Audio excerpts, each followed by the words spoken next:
So we're talking there about, Nelson, your start of your managerial journey. Let's go back to the start of your playing journey. Then how, because were you at Hartlepool or had a chance to play for Hartlepool before you then signed for Hartlepool a little bit down the line? Yeah, I was at did me YTS down at Portsmouth. Came back and then I ended up at Spennymoor. Played a little bit at Spennymoor, then played Bishop Auckland.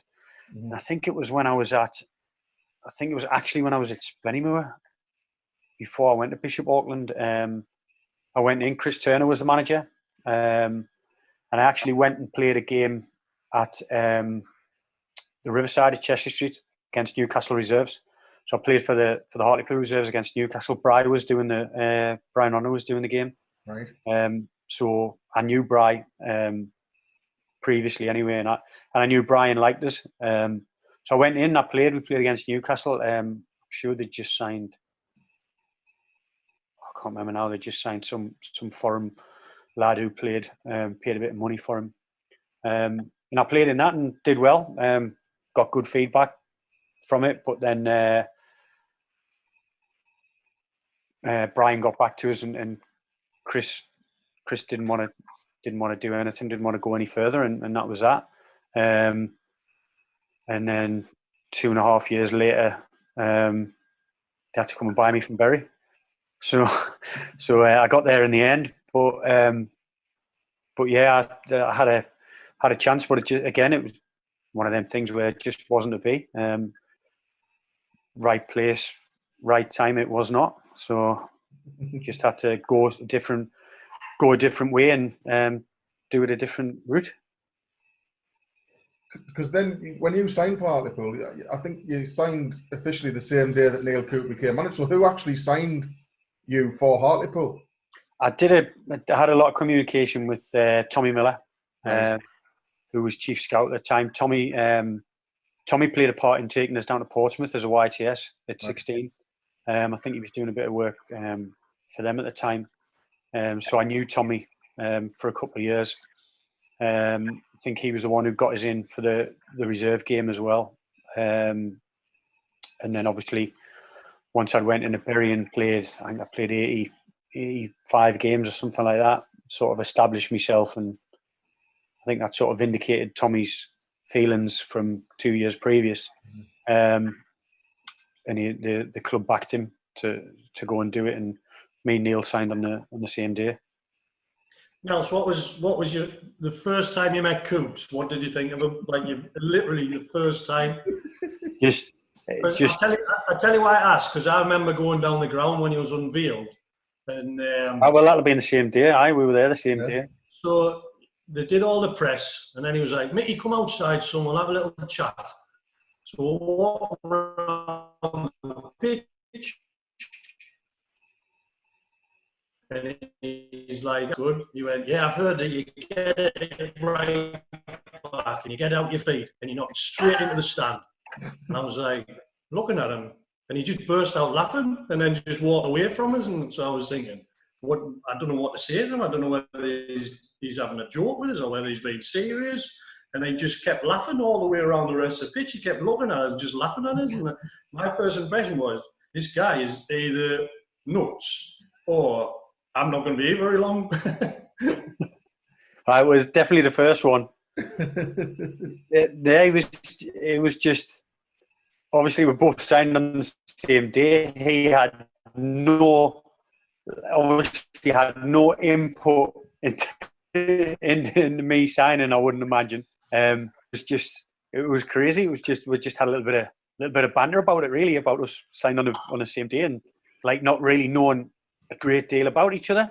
But that's what he was like. He was just a joker, warm, and just that laugh, infectious laugh, just straight away from day one, and never really, no real talk of football either. Nothing like, this is what I'm going to do, this is like how I'm going to play.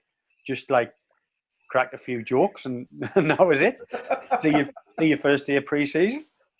Yeah, I remember exactly the same. I can't ever, and I know time goes by and you forget things, but I can't ever, apart from a match day where I used to go through every player, So he'd be like, Timmy, you're having a good time. You're playing really well. So he used to go through the whole team and he'd say one or two things about the opposition. What I can't really remember doing loads of tactics or loads of shape all the time about this is how we're going to play. It was basically like we'll enjoy ourselves during training and it'll be all right on a Saturday type thing.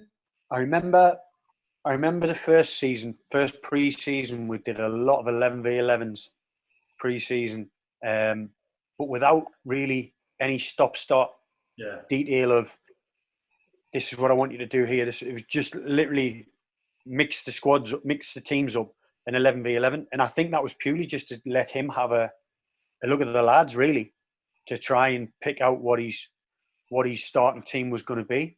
And I do remember doing a lot of 11v11s the first pre-season, but I can never throughout the whole time remember going in his office and sitting in his office and talking about I'm going to change from a 4-4-2 to a 3-5-2 today, or I'm thinking about doing this at the weekend, or anything like that. Can't remember talking any tactics really. It's just like set the team up, do a little bit on the flip chart before we went out, and just like go out and win. Really, it was like pretty. You could say pretty blasé at times, but I think we had such a good time Monday to Friday. That Saturdays just seemed to click. Yeah, I think the one thing I remember on the Coops and Scotty was how hard we trained. We did train really hard, and I used to love it because we used to train really hard on a Tuesday, especially because we knew we were going out on Tuesday night. So it was an incentive to, well, I'll tell you what, lads, if you're going to work hard, you can go and enjoy yourselves. And I think that summed Neale up more than anything else. He wanted you to enjoy yourselves and have that good time as long as you worked hard. And that's the sort of the feeling that was around the place at the time. Not that we're out every week, most weeks, but not every week. But most of us were out together, and I think that's where the bond of that team started, on the training pitch, and then followed it over with a few beers on a Tuesday as well. It was like, we used to call it Tuesday club, didn't we? And it was like, you know what I mean? Sometimes you'll get, like, as my career went on and stuff like that, like a Tuesday club, you might have 3 or 4 lads on a Tuesday. You know what I mean? Like 3 or 4 of the lads might go out and have a few beers on a Tuesday afternoon or something like that, stay out for a few hours. Our Tuesday clubs were like, you were in double figures every week. It was like, it was ridiculous. I remember, Nels, we used to train in Maiden Castle at the time, and there would be coaches from Durham University. I remember Graham Fowler coming out one day and having a few beers with us. Cameron, the strength and conditioning guy, Dan. You would be dragging all these other people out because they knew you were going to have a good time, and they wanted to be part of it because it was fun and it was enjoyable. And all of a sudden, it wasn't just the 10 or 12 lads that used to come out. You maybe get Tinks used to bring a mate along and would be off. I mean, the stories we've got of walking into Durham and what that. You know what I mean? There's so many stories that we even talked about the other day in our WhatsApp group. It's I remember when Tinks did this, remember when that happened. And that it's normally Tinks, like, innit? I was going to say the Tinks was coming up a lot there. And Matt, there was one day we were walking from, what was the pub called, Nels, at the top where we used to New Inn. New Inn. We're walking down into Durham from the New Inn, and so there's a group, was about 10, we spread out a little bit, and all of a sudden Tinks goes missing. And we're like, where's Tinks at? What's he up to? He just walked into someone's front door and straight into the house. So then this guy chases him out the house, and he's like, well, I don't know why he's shouting at me for. House. I used to get on a Tuesday when I knew we were going out. I used to get Dawn to drive us into training on a Tuesday morning and drop us off, so I didn't have the car there. So I could just get a taxi back after we'd been out for a few on the Tuesday. I remember again, it was Tiggs who went into one of the bars, and Richie obviously wanted to show off his guitar skills and his singing, and so it was like an open mic, and like a buskers night, wasn't it? So you had to wait your turn, so all stood around and probably had a few pints by then, and Richie gets up, plays a song, and then Tinks, everyone's like, well, that's good, that Richie. Tinks, I'll get up, I'll do some rapping. We're like, Tinks, it's an open mic, you play like a piano, or you don't. So he stood up, I'm not kidding you, in front of full bar, he started with his rapping, "Murder was the case that they gave me," and started swearing. The bar manager kissed straight over, "Right, off you go," pumps his fuel because he's like, "I wanted to come back next week, we're not going to be allowed in now because of you." Well, that just takes it, that's the way he is. Brilliant. That was the spirit, though, that carried you through, wasn't it? I mean, you built some momentum in 2002-03 when you got promoted. But then the seasons that followed, with Neale at the heart of it, but the team itself, it had that really strong, team spirit, didn't it? It did. And obviously every season that comes by, some leave and some join in the summer. And, the new lads who came in fit straight in because the core group who was there sort of just made them feel welcome. And if they shied away from coming out from a drink, Tinks would probably get them in a headlock and just drag them out. So it tended the group tended to stay quite big and quite close. And it was just something that was pretty much ingrained in that squad really throughout the time. I think we policed ourselves as well. The manager, in maybe one or two times, didn't really have to step in and say, "Look, lads, you're out of line here." We knew what we could do. We knew what we couldn't do.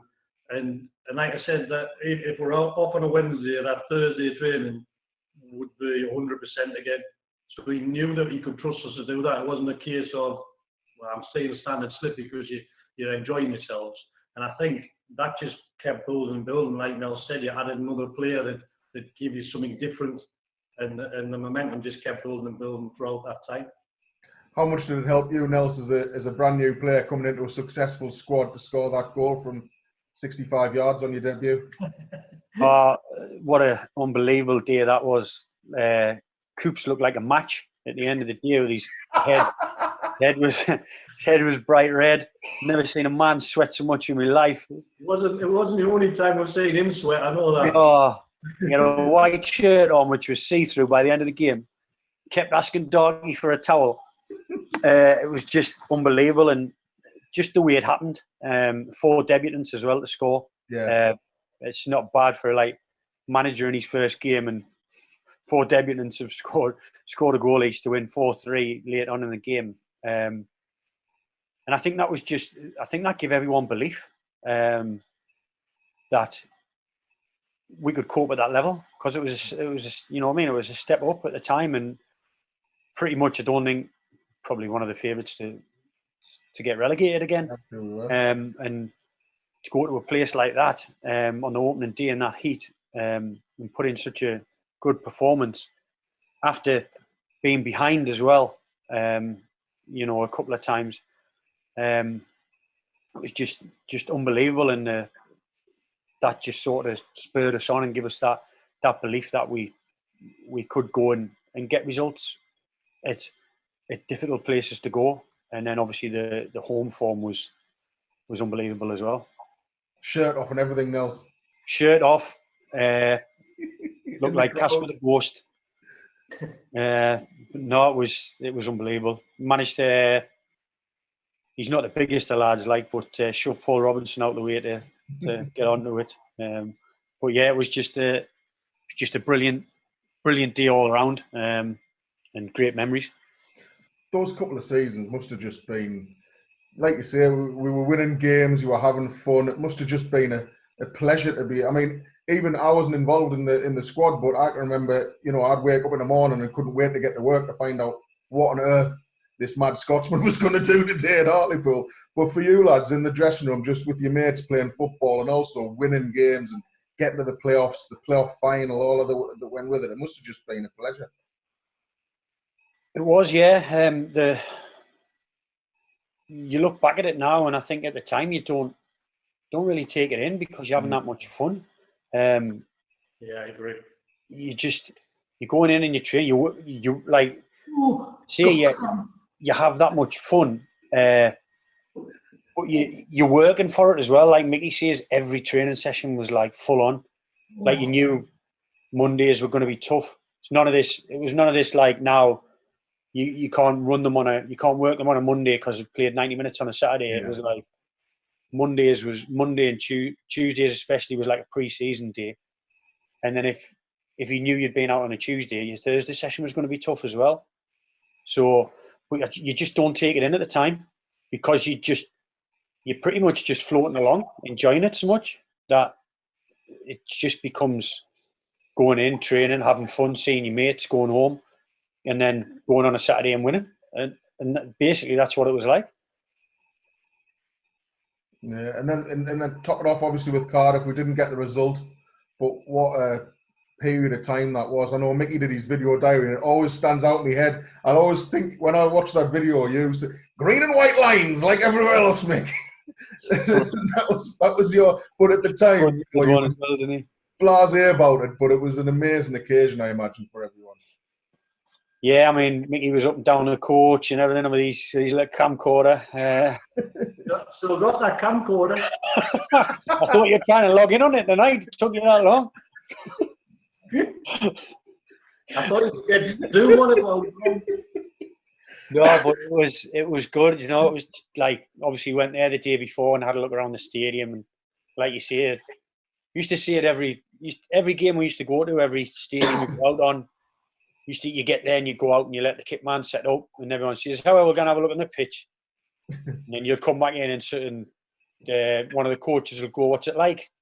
You see every week, green with white lines on, same as everywhere else. And it's just one of them things, and that's what it was. You know, it was a massive, massive occasion. Don't get us wrong, but it was just another game of football for us, and it was just so frustrating and sad the way it went down. Really, I think you don't realise the magnitude of it until you look back on it, and sadly, where Hartlepool are at this time, you realise how far away we were then. You know what I mean? We were trying to get promoted to the Championship. We were playing in a massive stadium against a really big club in Jeff Wed, and we were competing. It wasn't like we didn't have a chance to win that game.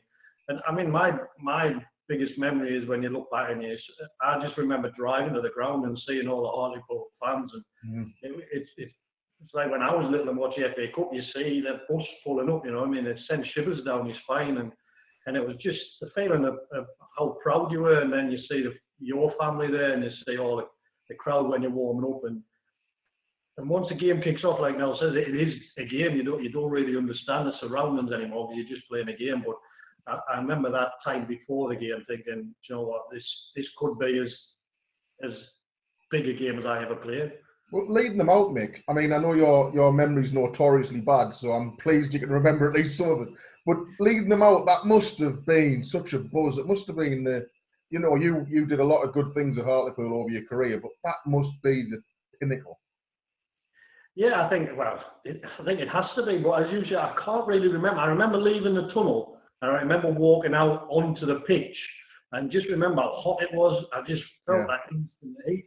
And then the next thing I remember is I mixed up the handshakes. I went the wrong way. I took the lads the wrong way, and I was like, "Oh God, this is going to look good on Sky, messing all this up." But no, I think for myself and for my family on that day, it's something now I even look back when I watch the video or I put it on YouTube, and you just think walking out that tunnel is the highlight of my football career. You know what I mean? And to be so close to leading Hartlepool in the Championship as it is now.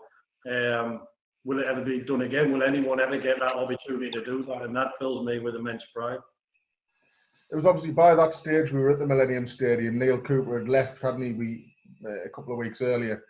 And Martin Scott came in. Now, Martin was obviously, he'd worked with Neale. They were very tight. And in the early days of Neale and Martin, it was just a comedy act. They were like a duo, weren't they? What was it like when Martin took over them? Was that a difficult transition for the players? Not really. Not really that season because everything just because we had that to look forward to. Obviously, we went down to Bournemouth, wasn't it? To go down to Bournemouth. Yeah, Bournemouth. Yeah, Bournemouth, and got the result down there, and then just sort of we were just in that, still in the bubble, still riding the wave of just doing our jobs and getting on with it. And He to be didn't- honest, he didn't Martin did a lot of coaching, didn't he? Yeah, Scotty didn't have to change anything really for that, apart from pick the team. He didn't really have to do much because you can't really train that much in the time between the season, playoffs, whatever it is. So apart from pick the team, he's going to tweak. But just going back to the Bournemouth game, I remember being in the hotel the night before, and Coops actually rang me, and he went, "Look, Mickey, whatever happens, make sure you win that game and you leave the lads out." And he was tearful, he was upset, and you could hear it in his voice. But I thought, you know what, that just shows the size of the man, really. The measure of him. And how disappointed he was that he put the team ahead of any feelings that he had. Yeah, and then the next season after Cardiff, there was, I think that's probably the only time, and I don't know, I've not really spoke about it with Ken a lot since he left, but that maybe Iowa just got a little bit carried away, and they started throwing a little bit of money at it. They hadn't, yes, they'd thrown some money at it, but that summer, the players that came in and the squad size we went with and everything, it was like we were suddenly expected to be up in the top 3-4 in the division. It was quite a lot of pressure, I guess, for the lads. Yeah, I think some of the players who came in on decent contracts and stuff as well. And I think there was quite a big turnaround. And obviously, Martin probably wanted to put his own stamp on it as well. I can't really remember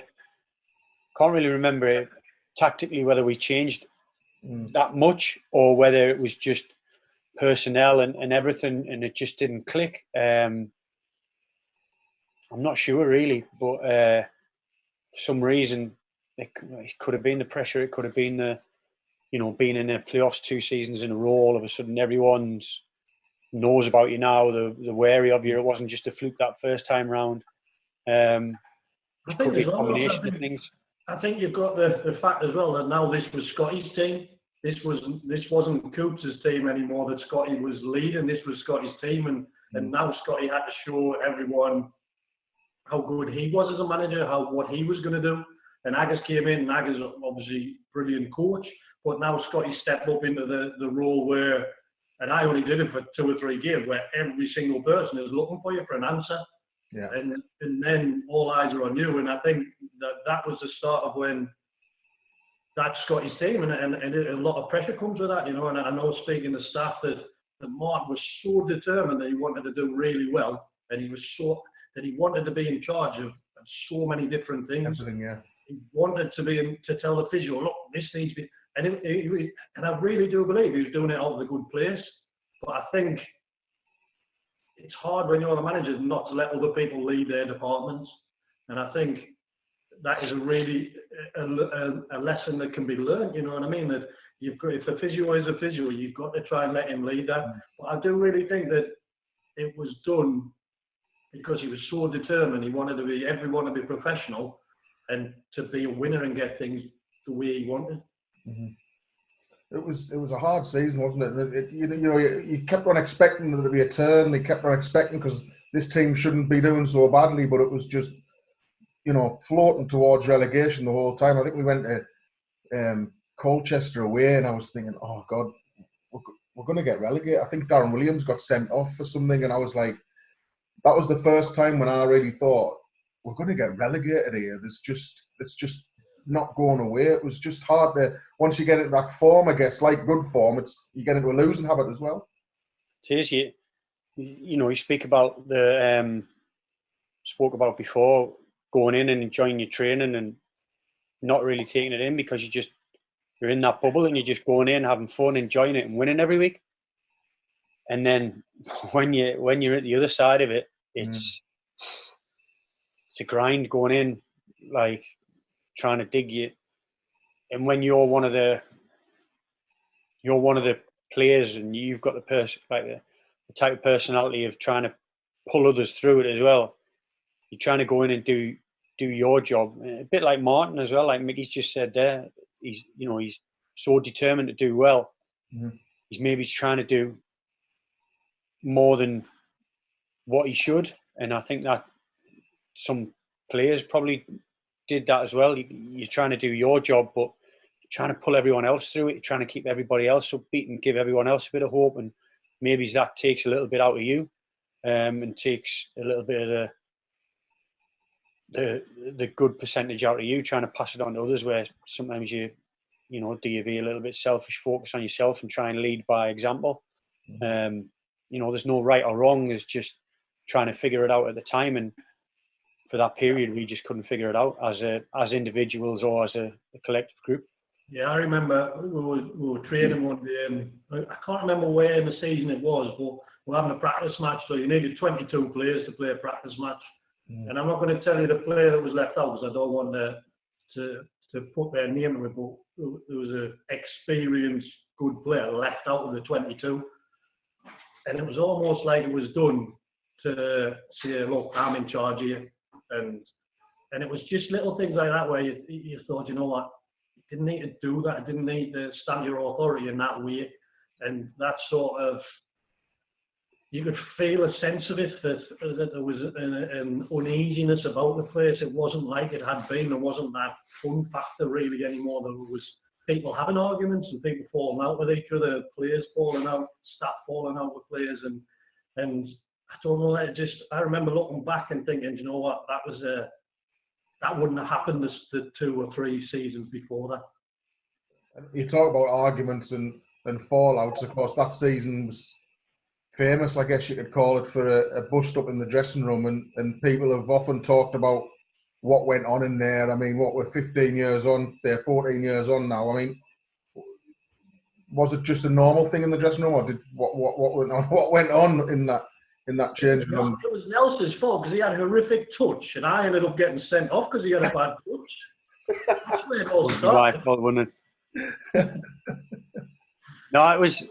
Look, some people probably think it's one of them where it's like a major incident, and it's never known that before and stuff like that. I've seen things worse than that in dressing rooms. I've seen a lot worse. I've seen managers and players throwing fists at each other and all sorts. I think, and I honestly believe this to this day, that I remember Ben Clark coming in. I'd been sent off, so I was sat there, and they beat 3 or 4-1, I think. Mm-hmm. And Ben Clark come in, he sat down, and Clark is as honest as a day is long. You'll not get a more honest person in the world than Ben. And Scotty come in, and you know when someone is that angry, they can't control themselves. And I totally understand the pressure of the job. Yeah, you want to do well, but he literally couldn't sit still. He was up and down, he was sitting, he was fidgeting, and he just turned to Clarky and went, "You were absolutely shocking today." And Ben, being Ben, went, "Yeah, you're right, Gaffer." But I think Scotty took it as that Clarky was taking the mickey. Like his tone was, and Ben wasn't. Ben was just saying, "I agree with you." I was sat next to Ben, and I think it was because he said it. Scotty said something to him, and Clarky was like Mickey says, Clarky agreed with him, and like nodded his head. And then he said something to him again, and he like nodded his head again. And I think it was the second time he did it, he thought he was like being sarcastic, and I think that's where it came from. Yeah. And like Mickey says, Ben's just being honest. He knew none of us were playing well. We were all shocking. It could have been anyone that he could have had a pop at. So that was because he got sent off. That was what provoked a reaction. Then that went from there.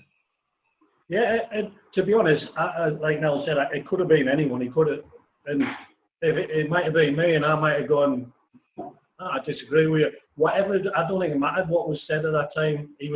Scotty was angry and he was in a rage, and then all of a sudden, Nels, you were closer to me because I was at the side. That this bottle of juice just comes flying over the change room. Powerade it was. Powerade. I remember thinking at the time, if that hits someone, you're in trouble there. To be fair, like Clarky was swift to give it a and then like our tracksuit, like.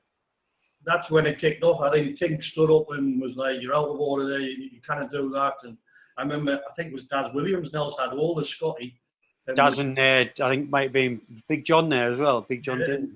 And Scotty's trying to do this and push him off, and then it sort of, I mean, as you say, my memory, I remember it sort of settling down for a little bit, and Scotty trying to sit back down on the kit skip, and then trying to talk again. But by this time, I mean, the lads were going absolutely mental. I think one of the stewards ran in. Stewart come in, didn't he? Stewart come in, and that kicked off. So Scotty started having a go at him.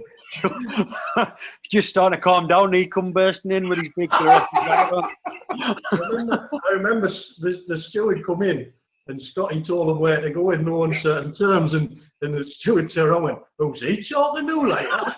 I thought, he's going to have a fight with him soon. Brilliant. So moving on from there, Nels, obviously you stayed at the club 2009, I think you left, did you, in the end? Now, when you left, there was all this hoo-ha, wasn't there, about something you were supposed to have said in your Norwich press conference, which I think you were more or less bigging up what a big club you joined in Norwich, weren't you, rather than belittling Hartlepool, because I know you've got a lot of respect for Hartlepool, so you wouldn't. Well, let's be honest. During my first season at Norwich in League One, the same league Hartlepool were in, our average gate was better than 4 Premiership clubs. Our average home gate. So, like, if anybody thinks I was belittling Hartlepool by that, then I think they've got a screw loose. To be honest, I've had words with a few Hartlepool fans in the town when I've been back for occasions with them having gripes with us, and when I've explained to them everything that's went on, they're pretty much in agreement with us. But you go to a club like Norwich, and there was bits and pieces of what came out which I wasn't happy with during the time of me agreeing to go to Norwich, which was the fact that I think Chris Turner did a piece in the Hartlepool Mail which said Hartlepool had offered us a contract to stay, which would match any contract in that league. Any other club would offer us in that league, and it was nowhere near. It was a rise from what I was on, but not a big rise. I think what upset a lot of people, Nels, was when in your press conference you said your contract at Norwich would give you enough money that you could buy the town of Hartlepool. I don't think.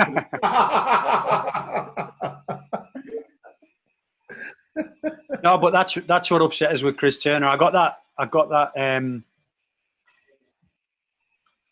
article sent to us the night before my wedding, and I actually rang Chris and he wouldn't take me call. So I had to ring Russ Green and speak to him. And Russ took your call. Russ took me call after about 5 calls, yeah. And I just said, like, I've got no problem with them speaking about us in the press, but don't make things up that you can match a deal when, or see it would be a deal that would compete with anyone in that league when it wasn't. But Nels, when you left, from a player's point of view, not one player in that dressing room was thinking, why is Nels left? Do you know what I mean? Not one player would have had any gripe or any issue with someone that was playing for Hartlepool at the time leaving to play for a club like Norwich. The thing was, it was like the club was massive, the opportunity was massive, and you look at it, we got promoted to the Premier League in the following 2 seasons. Yeah. So like, I think my decision was justified. But people say, "Oh, greedy, went for the money." I did go for the money as well. It was 2009. I was 29 years old, and they offered us a 2-year deal on decent money. Yeah. I was going somewhere. I was going somewhere to do the exact same job I was doing to get paid a lot more money to do. But I'm not talking moving from 40 grand to 50 grand, and like it, that's not really a massive difference. This was a bit of a difference to my life and my family's life, and I've explained it to people in the past. If you work at Nissan, and Vauxhall come in and say, want you to come to us to do the exact same job you're doing at Nissan, but we're going to double your money. You go, oh, no. I'm staying at Nissan, me. I love this job at Nissan. I love this company. You go to Vauxhall for double your money, wouldn't you? I stayed at Nissan. You know what I mean? It's like, so that's why sometimes I get people say I'm not moving. I don't like when some people say, oh, I'm not moving for the money. The money does play a factor, and you've got to be upfront and you've got to be honest about that. And it did play a factor. It wasn't the overriding factor, but it was a big factor in it. It wasn't the fact that you were leaving Hartlepool to go and sign for a club that was in a lower league with a worse ground and worse training facilities that were giving you more money. Because then you would have gone for the money. Do you know what I mean? You were going for a bigger club with better facilities. The whole thing. You ticked all boxes for you, and like I said, I don't think any player at the time thought that's a bad move for Nels. No, I loved it down there. It was brilliant. Unfortunate that it ended a little bit sooner than it was forecast to, but again, circumstances played a part in that as well. Because you scored the goal that took them up, didn't you? Yeah, my season couldn't have started any worse. Got absolutely smashed 7-1 off Colchester. Yeah. Lambert came in and I actually thought when he came in, I thought, oh, this could be good for me, because I knew he'd had double ladders when I was at Hartlepool, when he was at Colchester. I knew he'd had an interest, so I thought this might be good. Came in, and then the first squad, I wasn't even in. I was in the stand. So I thought, oh, this is not going well. But then I managed to get myself back in and scored the goal down at Charlton to get us promoted, which Norwich fans still go on about now, which is like just unbelievable. And of course, you also managed to score at the Vic. I did, yeah. That was actually my first start under Lambert. I'd been out the team, and then he put us on the bench for the cup game, the League Cup game against Sunderland at home. And one of the lads got injured. I think it was Jens Berthlasky who got injured, and he chucked us in at Hartlepool, first start for him, and scored that little tap in. Again, on else, you could good management from him. You could say, do you know what I mean? Whether it's thrust upon him or not, it could be classed as good management, couldn't it? Putting you in there. No, to be fair, I think what he did when he came in was good. I think he did like us, and I think he always had a plan of getting us in the team. But I think he wanted to make a bit of a statement, because he took me out the squad. He took Gary Doherty out the squad, and he took Wes Houlihan out the squad completely. Gary Doherty and Wes Houlihan were training with the kids at one stage, and like obviously the lads who were there, and he took some young boys in, and he obviously backed the majority of the squad, the majority of the team, to look after them young boys and pull them through and get them the results, while them experienced players were out of sight. Yeah. And then he gradually brought Wes back in. I got back in through injury, and then when I got injured, Gary Doherty came back in, and me and Doc pretty much were mainstays till the end of the season, and Wes Houlihan was just unbelievable. So I think he made a bit of a statement, especially by doing it with Wes and Doc, because they were on big money down there, and everybody thought they were just going to be two first names on the team sheet, and they were training with the kids. And I just think it was good management by him to do that. Talking of good management, actually, I've just realised I skated. You've talked all about relegation and all the disgustingness of that, and then not mentioned the fact that we bounced back straight away the following season under really good management under Danny Wilson. I mean, where does he rank in terms of you two and in your managers you've had? I think for me, Mark, I've said it before, I think he's the best manager I've had as an overall manager. I think his work on the training ground was brilliant. His detail was good, and his man management was absolutely fantastic. I remember it was pre-season. I think it was my testimonial year, and I said, Danny, can I have a word?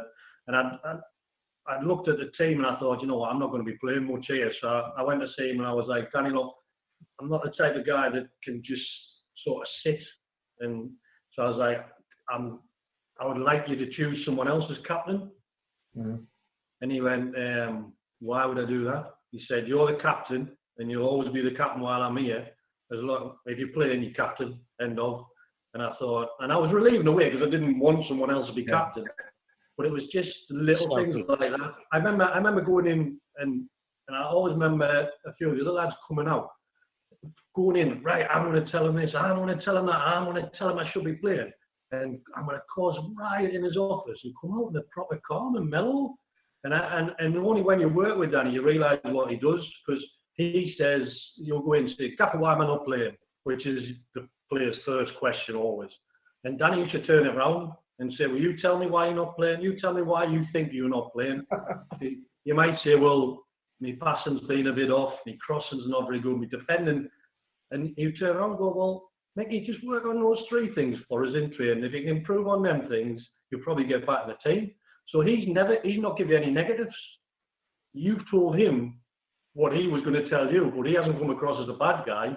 So seen some lads go and ask why they're not playing, talk themselves out the squad. But I think he was happy to chat, and he'd learned that through his management. And for me, that's why overall as a manager, he was fantastic. I just remember that obviously the season he came in, we were more or less, I mean, I think that season all three of the teams that came down went back up automatically, didn't they, that same following year? And we were expected to go back up. And we had a sort of rough start, didn't we? We were sort of patchy. We had a few results here and there until obviously the Accrington game in November. And I remember watching his body language and his post-match interviews and the way he conducted himself at the time when we were struggling and he was under a little bit of pressure was exactly the same as he was doing when we were 20 games unbeaten. Yeah. Nothing changed. He said to me one day, he was like, Mickey, the one thing you need to learn if you want to be a manager is if someone comes into our dressing room or into our canteen, they should know whether you've lost 3 games in a row or you've won 3 games in a row, because your demeanour shouldn't tell them that. And what you said there, Mark, just sums that up. You wouldn't know. That's exactly it. Because he must have felt like just puffing a big cigar, do you know what I mean? It looked easy from the sidelines what was happening, but he literally was exactly the same. It was, he was magnificent to work with. He was a superb bloke. I think sometimes that's why in the early stages when we weren't going well, I think that's why he got a bit of criticism, because he was so calm on the touchline in the dugout compared to Coops. Yeah. Coops was like kicking and heading every ball, animated. You knew exactly how Coops felt at the time. And we spoke about Coops in terms of like, we went through training and went into the games at the weekend and played, and can't really remember getting a lot of detail and stuff like that, where like Mickey says, Danny was the opposite. You knew what he wanted on a Saturday. Like he spoke about the opposition and their weaknesses and identified their weaknesses, and you know, maybe changed us and tweaked us to suit different oppositions. Yeah. And his detail on the training pitch with the team in as a whole, then the departments, and then the individuals within them departments was very good. And I think that's the main thing I can say about Danny was his attention to detail. We did a lot of work as a back four and a goalkeeper that year, didn't we? We did a lot of after training, extra training, either doing headers, clearances, working as a unit. And Danny liked to do that. He wanted those units to work together. And I think that season is the most I've ever done as a back four, as terms of just repetition over and over again. Right? If you head it there, this is where we're going to, and just working and working and spending hours and hours and hours on doing that. Yeah, Butts was very good when Butts did a lot of the back four sessions, and they work well together. But like you say, that Accrington game was a bit of a turning point, and you say about you couldn't notice any difference in his demeanour, but I bet you could notice a little difference in his walk. Second half, after kicking that physio table at half time. He went a bit at half time, did he? Physio table had a kit skip, one of the two. He tried not to show that he was hurt, but I bet he was nearly crying when we left the dressing room. I think that was the only time I remember him being angry. He used to have a saying, didn't he? That's why we went on a 20-odd game unbeaten run, because we didn't want to see it again. He used to say to us on a Thursday or a Friday, we'd be like, lads, Sunday morning, you need to be sitting in your front room. And we'd be like, Gaffer, what are you talking about? He went, well, if you win, you can have your Sunday dinner in your front room and everyone can see you because you're proud that you've won. If you lose, you have to hide out in the back. And we used to have a right laugh and be like, Gaffer, we're sitting in the front room this weekend. He was like, I hope so, lads, I hope so. Oh, he was superb, like, and that was a great day down at Wickham. Obviously, on the way at Wickham getting the promotion, that was glorious as well. The boiling hot sunshine. I think you did do the commentary with us that day, Mick, didn't you? And it was some afternoon. Yeah, I remember doing the commentary, and then as soon as the game finishes, running down with the lads. Yeah. I actually watched it on the telly the other day, and when you look back, you're gutted that you didn't play, but it was a brilliant day to get promoted. I think just the weather and the crowd and everything on the day was fantastic. Yeah, it was just that them images and videos from down that bottom end where you come out the tunnel, where the away fans were celebrating down there. Barks got the goal, and it was just unbelievable. Great times, and memories that last a lifetime. And I know this has been said, but like you two and everybody else who were part of those squads, that tells you exactly how special it was, because you're just so friendly even to this day. I'm sure you've played with dozens and dozens of people over the years, but this squad, you all stay really in touch still now, don't you? Yeah, we're trying catch up when we can. We had a barbecue round at Mickey's a couple of years ago. I think he's just managed to. Yeah, we all took some food round. I think he had the last burgers just last week. I think that much food got took round. But now we close WhatsApp groups and stuff like that, and try to just keep in touch and try to meet up when we can. It's a little bit more difficult now, but was it last year we went out for Sunday roast, Mick? Yeah, it was. I think all the wives and stuff. I was actually looking through some old photos the other day, and I remember being on holiday with you, Nelson, and the kids are little together and they grew up together, you know what I mean? And Ollie and Kyle know each other now, and you look back at things like that and you think, well, we used to meet up on holiday, we used to meet up here, we used to meet up there, and the kids and all the wives and everyone, like Richie's mum and dad used to look after Ollie when he was in matches, and do you know what I mean? And you could trust the people, you relied on them, and they became one big family. And that's why I still think now, like Nelson just said, that it's like you message someone, it's like you're back in the dressing room. It's like you're just back into those days, and it's fun straight away again. Thanks for joining us, mate. I appreciate that, mate. And all the best. Yeah, all right. All the best with the rest of the lockdown, and when things get up and running at Blythe. We're all wishing you a very best of luck there, mate. Cheers, mate. Thanks very much. Cheers, Mick. No doubt we'll speak soon, mate. Yeah, take care. I'll be in touch. And look, we'll have a new podcast out. We're going to try and get regular guests on here, so look out for the next Switcher Play, and we'll be back. And if you've got any suggestions about who you'd like us to speak to next, then get in touch as well on all our socials. See you soon.